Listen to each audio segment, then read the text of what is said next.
Sahabat-sahabatku yang saya cintai karena Allah Subhanahu wa Ta'ala, pada pagi hari ini, Masya Allah, tema yang begitu berat kalau menurut saya, karena ini merupakan sebuah hal yang memang perlu kita perjuangkan. Di antaranya adalah kita akan belajar bersama tentang tazkiyatun nufus. Kalau kita tengok yang namanya tazkiyah, itu secara bahasa itu artinya adalah an-numu wat tathhir. Maksudnya yang namanya tazkiyah itu artinya bersih-bersih, bersuci. Kalau tathhir itu artinya suci, bersih, dan akan berkembang. Kita pernah tahu bahwasanya zakat, kalau kita tahu zakat itu diperintahkan oleh Allah Subhanahu wa Ta'ala untuk bersih-bersih harta kita, untuk mengembangkan harta kita. Maka tazkiyah itu artinya adalah suci atau bersih. An-nufus itu adalah jiwa. Dan subhanallah teman-teman yang dimuliakan oleh Allah Subhanahu wa Ta'ala, kita semuanya memiliki jiwa. Allah Subhanahu wa Ta'ala berfirman, a'udzubillahi minasyaitonirrajim, kullu nafsin dha'iqatul maut. Setiap yang berjiwa pasti akan menemui kematian. Kita semuanya memiliki jiwa. Kita semuanya memiliki hati. Dan jiwa itu terbagi menjadi 3. Ini catat baik-baik, kira-kira kita memiliki jiwa yang mana? Yang ada dalam tubuh kita itu jiwa yang mana? Yang pertama adalah sifatnya jiwa berada di dalam tubuh kita itu al-ammaratum bisu, senantiasa mendorong kepada keburukan, senantiasa mendorong kepada kemaksiatan, senantiasa mendorong untuk melakukan dosa dan dosa. Subhanallah teman-teman, kita tahu bahwasanya Nabi Yusuf alaihissalam, beliau pernah digoda oleh seorang wanita, di mana nafsunya, jiwanya wanita tersebut mendorong untuk melakukan sebuah kekejian, sebuah fahisyah kepada Nabi Yusuf. Jadi sifat dasar nafsu itu yang pertama adalah al-ammaratum bisu, menyeru untuk kita berbuat keburukan dan kemaksiatan. Yang kedua adalah an-nafsul lawwamah, nafsu, jiwa yang ada dalam diri kita itu adalah jiwa yang suka mencela kalau kita berbuat keburukan. Coba teman-teman ya, mari kita sadari, kalau kita mau berbuat keburukan, kalau kita mau berbuat dosa, kalau kita mau berbuat maksiat, maka nafsul lawwamah, jiwa yang mencela berbuat keburukan itu akan berkata dalam diri kita, Jangan kau lakukan itu. Malu kepada Allah yang telah memberikan engkau makan. Malu kepada Allah yang telah memberikan engkau telinga. Malu kepada Allah yang telah memberikan engkau kaki. Orang-orang yang masih memiliki nafsul lawwamah, dia akan berhenti dari berbuat dosa, dari berbuat maksiat, karena mendengarkan apa yang ada dalam jiwanya. Dan yang ketiga, ini yang mudah-mudahan Allah sematkan di dalam jiwa-jiwa kita adalah an-nafsul mutmainnah, jiwa yang tenang. Jiwa yang tenang. Di mana Allah Subhanahu wa Ta'ala mengatakan di dalam Al-Qur'an, ya ayyatuhan nafsul mutmainnah irji'i ila rabbiki radiyatan mardiyah. Subhanallah. Orang kalau punya jiwa yang tenang, jiwa yang mentauhidkan Allah Subhanahu wa Ta'ala, maka ketika datang sakaratul maut, dan kita semuanya akan menghadapinya teman-teman, tidak ada satupun dari kita yang tidak atau yang lepas dari yang namanya sakaratul maut. Orang yang punya jiwa tenang akan dipanggil dengan kelembutan. Dan Allah Subhanahu wa Ta'ala mengatakan, ya ayyatuhan nafsul mutmainnah, wahai orang-orang yang memiliki jiwa yang tenang, irji'i ila rabbik, kembalilah kepada Allah Azza wa Jal. Irji'i ila rabbiki radiyatan mardiyah, dalam keadaan Allah ridha kepadamu. Subhanallah. Maka untuk mendapatkan nafsul mutmainnah, untuk mendapatkan jiwa yang tenang, itu perlu kita belajar seperti apa dan bagaimana untuk mendapatkan jiwa yang tenang. Sahabat-sahabatku yang dimuliakan oleh Allah Subhanahu wa Ta'ala, kalau kita tahu jiwa itu diumpamakan seperti sebuah ruangan, sebuah tempat, maka yang akan menempati jiwa itu adalah hati. Dan kita tahu hati itu adalah sesuatu yang sangat-sangat berharga yang ada di dalam jasad kita. Ibu-ibu yang dimuliakan oleh Allah, sahabat-sahabatku yang dimuliakan oleh Allah, kalau boleh saya tanya, kira-kira menurut teman-teman yang paling termahal di dalam kehidupan teman-teman selain hati kita yang bisa disimpan itu apa? Menurut teman-teman saat ini, yang sangat mahal, yang itu bisa disimpan, benda yang bisa disimpan, kira-kira apa? Ada yang punya emas batangan? Ada. Menurut teman-teman, emas batangan itu mahal atau murah? Mahal, bernilai. Barang yang bernilai tidak akan bisa teman-teman taruh di sebuah tempat yang mana tempat itu terbuka dan siapapun bisa mengambilnya. Pasti saya yakin, seyakin-yakinnya teman-teman punya tempat khusus untuk menaruh benda yang termahal yang menurut teman-teman punya. Atau misalnya teman-teman punya tas. Biasanya kalau ibu-ibu kan punya tas ya, yang berbranded dedit ya. Nah itu biasanya ditaruh di tempat yang biasa bersama tumpukan barang-barang atau ada tempat khusus. Kenapa ada tempat khusus? Takutnya rusak, ya kan? Takutnya diambil orang. Maka setiap yang bernilai dia harus mendapatkan wadah atau tempat yang spesial, tempat yang khusus. Dan sesuatu yang bernilai di dalam jasad kita, di dalam jiwa kita itu adalah hati. Maka sudahkah kita menempatkan hati kita di sebuah wadah yang steril? Sudahkah kita menempatkan hati kita di sebuah tempat yang bersih? Sudahkah kita menempatkan hati kita di sebuah wadah atau tempat yang nyaman? Ini pertanyaan untuk diri saya dan teman-teman semuanya. Karena kalau wadahnya kotor, kalau tempatnya kotor, maka hati tidak akan bisa nyaman. Ambillah contoh kita berada di ruangan ini. Coba kalau misalnya di ruangan ini teman-teman ada barang-barang yang atau sampah-sampah yang ada di ruangan ini, kira-kira kita duduk di sini nyaman apa enggak? Enggak nyaman, bau ya. Tapi kalau ruangan ini dibersihkan, dirapikan, dikasih pengharum, misalnya pengharum ruangan, kira-kira kita yang ada di sini nyaman apa enggak? Nyaman. Sama, hati kita juga akan lebih nyaman manakala dia tinggal di sebuah jiwa yang suci. Ya, subhanallah. Maka teman-teman yang dimuliakan oleh Allah, kadang ada orang yang sudah lama ngaji, ada orang yang sudah lama menuntut ilmu, ada orang yang sudah lama mengaji, tapi ternyata hatinya kosong. Ternyata itu tidak membuat semakin takut kepada Allah Subhanahu wa Ta'ala. Justru semakin gelisah hidupnya. Justru semakin khawatir hidupnya. Justru dia semakin mengejar dunia yang tiada henti.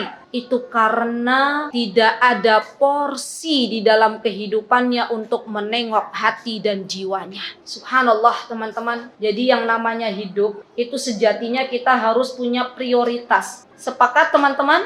Kita hidup itu punya prioritas. Kalau nggak punya prioritas, 1 kali 24 jam yang Allah berikan kepada kita itu kita rasa tidak cukup. Semua aktivitas dari kita bangun sampai kita tidur dan bangun kembali, kalau kita tidak ada yang kita prioritaskan, maka semuanya akan terbengkalai. Jadi dalam hidup itu ada sesuatu yang kita prioritaskan. Apa yang kita prioritaskan? Yang kita prioritaskan adalah benah-benah jiwa. Bersih-bersih jiwa kita. Bersih-bersih tengok hati kita. Kira-kira ada enggak noda-noda atau penyakit-penyakit yang menempel di hati kita? Karena kalau kita biarkan hati kita sakit, maka lama-kelamaan akan mati. Imam Ibnul Qayyim rahimahullah mengatakan yang namanya hati itu terbagi menjadi 3. Yang pertama, hati yang suci, hati yang jernih,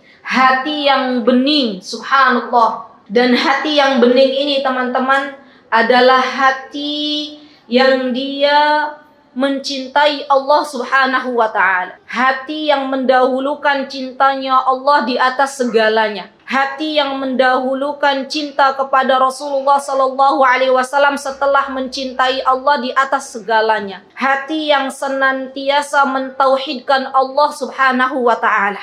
Allahu Akbar. Kalau hati kita jernih teman-teman, maka tidak ada rasa khawatir yang kita khawatirkan di dunia ini. Kita tahu bahwasanya dunia ini adalah sebuah perjalanan yang akan kita tuju nanti adalah kampung halaman kita akhirat. Hati yang jernih itu dia sudah benar-benar kenal dengan siapa Robnya. Tidak ada rasa gelisah di dalam kehidupannya. Karena dia tahu apa yang Allah berikan kepadanya itu adalah yang terbaik. Semua yang Allah berikan kepada kita hari ini itu ada hikmahnya. Maka lisannya dijaga untuk tidak mengeluh. Hatinya ditata untuk senantiasa ridho kepada ketentuan dan ketetapan Allah Subhanahu wa ta'ala. Orang yang punya hati yang jernih, walaupun di rumah itu hanya ada nasi dan garam, itu jiwanya tenang, tidak pernah gelisah. Berbeda dengan orang yang hatinya penuh dengan penyakit, dia senantiasa gelisah. Senantiasa yang terpikirkan adalah nanti bagaimana dan nanti bagaimana dan nanti bagaimana. Orang yang punya hati jernih, teman-teman, dia fokus bagaimana beribadah kepada Allah Subhanahu wa ta'ala, beramal solih sebanyak-banyaknya, bermanfaat untuk sesamanya. Subhanallah. Ini orang yang punya hati yang jernih. Karena perkara tauhid, perkara mengesahkan Allah Subhanahu wa ta'ala, perkara mengenali Rabb kita adalah sebuah hal yang sangat-sangat penting sebelum kita menuntut ilmu apapun yang ada di dunia ini. Semakin orang mencintai Rabbnya, semakin orang mengetahui siapa Allah Subhanahu wa ta'ala, maka dia tidak akan pernah kecewa di dalam hidupnya. Ia akan terpersona dengan kebaikan-kebaikan Allah kepadanya. Kalau ada orang berbuat baik, atau kalau dia berbuat baik kepada orang lain, yang ia pikirkan, aku berbuat baik kepada kawanku, yang menjadi tujuan utamaku adalah mengharapkan ridhamu wahai Rabbku. Kemudian ternyata temannya tidak membalas kebaikan yang kita lakukan, dia tidak akan sakit hati. Karena dia beramal solih bukan untuk meminta pujian dari kawannya, bukan untuk meminta balasan dari kawannya. Ia berbuat baik kepada kawannya itu adalah karena perintah dari Allah Subhanahu wa ta'ala. Seorang istri yang dia sudah berusaha semaksimal mungkin untuk mentaati suaminya, tiba-tiba ternyata suaminya bertepuk sebelah tangan dan kita sakit hati. Yang harus kita tanya, berarti kita masih menginginkan sesuatu dari manusia. Dan ternyata manusia tidak bisa memberikan itu kepada kita dan kita kecewa. Kita pikirkan lagi taatnya kita kepada suami kita itu bukan karena suami kita, tapi karena Allah yang memerintahkan untuk kita taat kepada suami kita. Subhanallah. Jadi yang namanya hidup itu teman-teman, ini pelajaran bagi kita semuanya. Kalau kita serahkan lagi kepada Allah, Allah lagi, dan Allah lagi, maka hati kita akan menjadi lebih tenang apapun kondisinya. Datang ujian dari Allah Subhanahu wa ta'ala, dia bersyukur. Datang penyakit, dia bersyukur. Dia akan mengatakan, wahai Rabbku, alhamdulillah datang ujian ini untuk meleburkan dosa-dosaku. Setiap saat engkau berikan nikmat kepadaku, dan hari ini engkau berikan ujian, itu pertanda engkau mencintaiku. Subhanallah. Orang kalau hatinya bersih teman-teman, itu ndak ada yang namanya memikirkan orang lain. Kenapa? Karena kalau teman-teman memikirkan orang lain, terutama keburukan-keburukan orang lain kepada kita, itu akan habis energi kita. Kita tidak lagi mengingat Allah Subhanahu wa ta'ala. Pernah nggak sih teman-teman disakiti oleh orang, didolimi oleh orang, dan nyenengan ki akhirnya 1 jam mangkel gitu. Mikirin aja, ya Allah, kenapa sih dia berbuat begitu, ya Allah. Besoknya mikirin lagi, ketemu sama orang itu belum mau ketemu. Pernah nggak kejadian itu dalam hidup? Pernah. Kira-kira capek nggak sih? Bener capek. Padahal waktu 1 jam, kalau kita bisa memaafkan fulana atau fulan yang menyakiti kita, itu adalah waktu yang sangat berharga. Jadi begini, sikap kita, kalau ada orang yang menyakiti kita, kalau ada orang yang mendolimi kita, orang-orang yang memiliki hati yang jernih itu akan memasrahkan kepada Allah Subhanahu wa ta'ala. Nggak ngurusin lagi apa yang orang lain lakukan kepada kita, karena ada Allah yang maha melihat. Ketahuilah wahai sahabatku, sesungguhnya buah yang busuk di atas pohon Walaupun kita nggak nyogrok-nyogrok untuk jatuh, dia akan jatuh sendiri. Maka orang lain yang mendolimi kita, orang lain yang menyakiti kita, dia berbuat demikian bukan hanya kepada kita, tapi kepada orang lain juga. Dan lama-kelamaan dia pun akan jatuh sendiri tanpa kita harus memikirkan banyak-banyak tentang dia. Jadi fokus lagi hidup kita untuk apa dan apa yang mesti kita fokuskan. Untuk apa kita diciptakan oleh Allah Subhanahu wa taala kalau bukan untuk beribadah? Bukankah Allah Subhanahu wa taala berfirman, "Wa ma khalaqtul jinna wal insa illa liya'budun." Kita diciptakan oleh Allah Subhanahu wa taala untuk beribadah kepada Allah Subhanahu wa taala. Artinya kalau kita beribadah kepada Allah Subhanahu wa taala, berarti kita fokuskan hati kita untuk hal-hal yang bermanfaat. Subhanallah. Orang yang punya hati bersih itu teman-teman, dia akan mampu untuk mendoakan orang lain. Sekalipun itu musuhnya, sekalipun kepada orang yang tidak menyukainya. Dia akan berdoa kepada Allah, "Ya Rabb, saya telah didolimi oleh si fulan. Saya saat ini berdoa, semoga engkau wahai Rabbku memberikan hidayah kepada fulana. Dan ketahuilah wahai saudariku, jangan pernah anggap remeh sebuah doa." Jangan pernah anggap remeh sebuah doa. Karena yang namanya doa itu adalah senjata utama kita bagi seorang muslimah. Saya masih ingat beberapa tahun silam ketika baru pertama kali kami injakkan, saya dan suami, kaki kita di Indonesia yang tercinta ini, pernah ada seorang ibu datang. Dan dia bercerita telah didolimi oleh suaminya. Kemudian saya katakan, "Bu, daripada ibu saat ini memikirkan tentang suami dan menangis sejadi-jadinya nggak ada habisnya, sekarang minta sama Allah. Bukankah doa orang-orang yang terdolimi itu mustajab?" Kata Rasulullah SAW, "Da'watun yustajabu bih." Ada 3 doa yang diijabah oleh Allah Subhanahu wa taala. Thalatha da'watun yustajabu bih. Yang pertama adalah da'watul musafir, orang yang sedang bepergian. Yang kedua adalah da'watul madlum, orang yang didolimi. Yang ketiga adalah da'watul walid li walidihi. Dakwahnya, doanya orang tua kepada anaknya. Itu mustajab. Maka kapanpun didolimi oleh orang yang berhati besi, dia berdoa kepada Allah Subhanahu wa taala untuk memaafkan orang-orang yang telah mendolimi. Kita tahu teman-teman yang dimuliakan oleh Allah, kita punya teladan sosok Nabi kita Muhammad sallallahu alaihi wasallam. Beliau sallallahu alaihi wa ala alihi wa ashabihi wa man tabi'ahum bi ihsan ila yaumiddin, senantiasa kalau beliau disakiti, beliau berdoa kepada Allah Subhanahu wa taala. Beliau tetap berbuat baik kepada orang yang menyakitinya. Kita tahu ada seorang kakek yang senantiasa mencela Rasulullah sallallahu alaihi wasallam. Apakah Rasulullah ketika itu membalas dendam? Tidak. Justru Rasulullah SAW berbuat baik kepada kakek tersebut. Setiap hari Rasulullah SAW menyuapi kakek tersebut. Dan akhirnya tibalah Rasulullah SAW menghadap Allah, digantikanlah posisi menyuapkan kakek tersebut oleh Abu Bakar As-Siddiq. Yang terjadi, kakek tersebut menangis sejadi-jadinya dan bertanya, "Mana orang yang biasa menyuapiku?" Dan Abu Bakar pun menangis karena tahu telah kehilangan Rasulullah sallallahu alaihi wasallam. Ketika tahu bahwasanya yang menyuapi adalah Nabi Muhammad sallallahu alaihi wasallam, maka kakek tersebut akhirnya masuk Islam.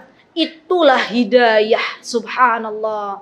Jadi teman-teman yang dimuliakan oleh Allah, termasuk di antara ciri orang yang memiliki hati yang bersih adalah berbuat baik kepada siapapun dan kapanpun. Syekh Abdul Razak hafizahullahu taala, beliau pernah mengatakan bahwasanya di antara tanda-tanda kejernihan atau keselamatan hati seseorang, di antaranya adalah mentauhidkan Allah Subhanahu wa taala. Yang kedua, menjadikan ridho Allah Subhanahu wa taala itu dalam segala urusannya. Tidak ada lagi yang dipikirkan pujian-pujian yang ia dapatkan dari manusia. Tidak ada lagi di pikirannya bagaimana nanti mendapatkan kepingan-kepingan dunia. Karena dia tahu balasan yang terbaik adalah surganya Allah Subhanahu wa ta'ala.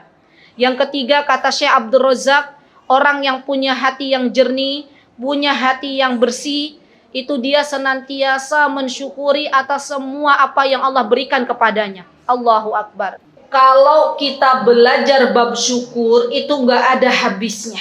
Orang yang berusaha mensyukuri atas semua nikmat Allah, maka Allah akan jernihkan hatinya. Allah akan bersihkan jiwanya. Orang yang mensyukuri atas nikmat hidayah dari Allah Subhanahu wa taala, maka ia mampu untuk melihat kebenaran yang ada di depannya. Subhanallah. Terkadang ya teman-teman, kita itu tidak bisa melihat kebenaran yang ada di depan mata kita karena hati kita terlalu kotor. Hati kita terlalu keruh. Hati kita terlalu hitam dengan maksiat dan dosa-dosa kita. Maka orang-orang yang mulai bersyukur atas semua pemberian nikmat dari Allah itu, Allah akan jadikan hatinya jernih. Allah akan jadikan jiwanya bersih. Kemudian yang keempat, kata Syekh Abdul Razak hafizahullah, di antara hal yang dapat menjernihkan hati kita adalah membaca Al-Quran. Membaca Al-Quran dan mentadabburinya. Coba tanya diri kita masing-masing. Sudahkah kita membaca Al-Quran dengan mentadabburi dan mengamalkannya? Atau kita selama ini yang kita lakukan hanya mengejar hafalan atau seberapa banyak bacaan yang kita baca setiap hari? Kalau demikian halnya, maka mari bersama-sama mulai detik ini kita memberikan waktu kita fokus istiqomah untuk mempelajari, mentadaburi ayat demi ayat. Subhanallah teman-teman, kata Utsman bin Affan radhiyallahu an, kata beliau, kalau hati kita itu jernih, maka kita tidak akan bisa lepas dari Al-Quran. Tidak akan bosan dari yang namanya membaca Al-Quran. Kalau orang Arab, ya, seperti Utsman bin Affan, tanpa melihat tafsirnya, tanpa melihat artinya, mereka sudah paham. Tapi bagaimana dengan kita? Orang-orang A'jam, orang-orang yang non-Arab, ketika membaca Al-Quran belum tentu kita semuanya paham. Maka fokuskan setiap hari harus ada waktu untuk saya baca Al-Quran, mentadabburi Al-Quran, mempelajari tafsirnya, dan mengamalkan Al-Quran itu sendiri. Karena Al-Quran itu punya kelezatan bagi siapapun yang membacanya dan mentadabburinya. Kalau selama ini teman-teman, kita sering membaca Al-Quran, tapi ternyata hati kita senantiasa dipenuhi dengan kegelisahan, berarti ada haknya Al-Quran yang belum kita tunaikan. Karena di antara hak Al-Quran itu adalah ditadabburi. Yuk, mulai pagi hari kita awali hari kita dengan sholat subuh misalnya, dengan zikir pagi, dilanjut menunggu syuruk, membaca Al-Quran dan mentadabburi. Sedikit demi sedikit setiap hari itu lebih baik daripada kita hanya mentadabburi Al-Quran di setiap pekan. Prioritaskan waktu, tetapkan waktu, kebiasaan untuk mentadabburi Al-Quran, karena itu akan menjadikan kita terus ingin mentadabburi ayat-ayat yang lainnya. Berbeda teman-teman, kalau teman-teman menjadikan Al-Quran ini bukan sebuah prioritas di dalam waktu kita, maka dengan kesibukan emak-emak yang begitu banyak, tiba-tiba malam hari kita baru keingat, oh ya Allah, saking sibuknya Al-Quran belum saya sentuh, saking sibuknya Al-Quran belum saya tadabburi. Maka nasihat untuk diri saya dan teman-teman, yuk jadikan pagi hari itu untuk membuka lembaran-lembaran Al-Quran, membacanya, mentadabburi, memohon kepada Allah Subhanahu wa taala agar Allah jadikan Al-Quran ini sebagai asyifa, sebagai obat bagi hati kita. Karena orang yang diberikan petunjuk oleh Allah Subhanahu wa taala dengan Al-Quran, dan segala penyakit itu pasti ada obatnya, dan obat yang paling mujarab adalah Al-Quran. Orang-orang yang terlalu sibuk dengan dunianya, orang-orang yang terlalu sibuk dengan apa yang Allah Subhanahu wa taala berikan dari kenikmatan-kenikmatan dunia, maka Allah Subhanahu wa taala akan memberikan kepadanya kesibukan tanpa dia tahu bahwasanya ada sesuatu yang penting di dalam kehidupannya. Kesibukan-kesibukan yang melalaikan, kesibukan-kesibukan yang tidak ada hentinya. Pernah nggak sih di dalam hidup itu setiap hari mengejar? Kemarin baru ya, ketika online, ketika Zoom, itu ada seorang wanita, bayangkan, pagi hari dia sudah sibuk dengan dunianya. Sampai malam hari, sampai lembur teman-teman. Dan ketika saya tanya Mbak capek nggak mengejar dunia? Dia bilang capek. Kalau orang nggak memprioritaskan untuk belajar Al-Quran, maka Allah akan jadikan dia sibuk. Dan sibuknya itu nggak ada kata berhenti. Terus dan terus dan terus. Maka sekali lagi, untuk membersihkan jiwa kita, agar kita diberikan jiwa yang tenang, hati yang bersih, adalah dengan membaca Al-Quran. Bukankah Allah Subhanahu Wa Taala mengatakan, ala bidzikrillahi tatmainnul qulub. Sesungguhnya dengan berzikir kepada Allah itu akan menjadikan hati kita tenang. Kemudian Syekh Abdul Razak hafizahullah mengatakan, agar hati kita jernih, diantaranya adalah senantiasa bersungguh-sungguh di dalam beribadah kepada Allah Subhanahu wa taala. Mulai lagi kita evaluasi diri kita masing-masing. Sudah semaksimal belum kita mengerjakan amal soleh di hadapan Allah Subhanahu wa taala? Sudah memberikan yang terbaik belum untuk Allah Subhanahu wa taala? Kalau selama ini kita ingin memberikan yang terbaik untuk manusia, pertanyaannya, apa yang sudah kita berikan untuk Allah Subhanahu wa taala? Itu catat baik-baik. Orang kalau dia sudah mengatakan, ya Allah, selama ini aku sudah diberikan nikmat oleh Engkau, tapi aku malu, wahai Rabbku, belum memberikan yang terbaik, dia akan bangkit. Dia akan bangkit meninggalkan sesuatu yang tidak bermanfaat dan mulai memikirkan apa yang akan bermanfaat untukku setelah saya meninggal dunia nanti, dan memberikan yang terbaik untuk Allah Subhanahu wa taala. Baik, yang kedua adalah hati yang sakit. Hati yang sakit itu masih ada energi kehidupan di dalamnya. Tetapi hati yang sakit ini terkadang teman-teman, kalau nafsu yang buruknya itu lebih mendominasi, maka dia terjebak ke dalam dosa-dosa dan maksiat kepada Allah Subhanahu wa taala. Tapi kalau nafsul mutmainnah atau nafsul lawamahnya yang mendominasi, maka hati yang sakit ini akan mentaati Allah Subhanahu wa taala. Di hati yang sakit itu kadang belok kanan, kadang belok kiri. Tergantung yang mendominasi hati dia itu siapa. Dan terakhir adalah hati yang mati. Subhanallah. Orang kalau sudah terlalu banyak maksiat setiap hari, dosa yang dia lakukan setiap hari tanpa pernah bersih-bersih, maka lama-kelamaan di dalam hatinya itu banyak noda hitam. Dan kalau noda hitam itu sudah penuh di dalam hatinya, maka nggak ada lagi yang namanya cahaya untuk bisa tinggal di dalam hati tersebut. Tidak bisa menyinari hati tersebut karena kelamnya dosa-dosa. Maka hati yang mati adalah hati yang dia tidak lagi mau menerima kebenaran. Orang berkata kepadanya, hei fulana, kamu itu salah, ada sesuatu yang salah di dalam hidupmu. Dia bilang, kenapa kamu kok ikut-ikutan kehidupanku? Toh yang menjalankan hidup ini adalah saya. Toh uang-uang saya. Toh hidup-hidup saya. Kenapa kamu itu kok rewel kepada saya? Itu diantara tanda matinya hati seseorang. Maka kita berdoa kepada Allah Subhanahu wa taala, wahai Rabbku yang memegang hati hamba-hambamu, ya muqallibal qulub, tsabbit qulubana ala dinik. Wahai Rabbku yang membolak-balikkan hati manusia, tetapkanlah hatiku di dalam agamamu. Kita mohon kepada Allah Subhanahu wa taala, Allahumma inna nas'aluka qalban saliman. Ya Allah, hamba memohon kepadamu hati yang jernih, hati yang salim, hati yang bersih. Karena orang kalau punya hati yang bersih, orang kalau punya hati yang jernih kelak pada hari kiamat nanti nih teman-teman, orang yang punya hati yang jernih itu akan dipanggil oleh Allah Subhanahu wa taala. Bisa dibayangkan enggak? Sekarang kalau teman-teman lagi kumpul bareng, semuanya dikumpulkan. Tiba-tiba ada salah seorang dipanggil.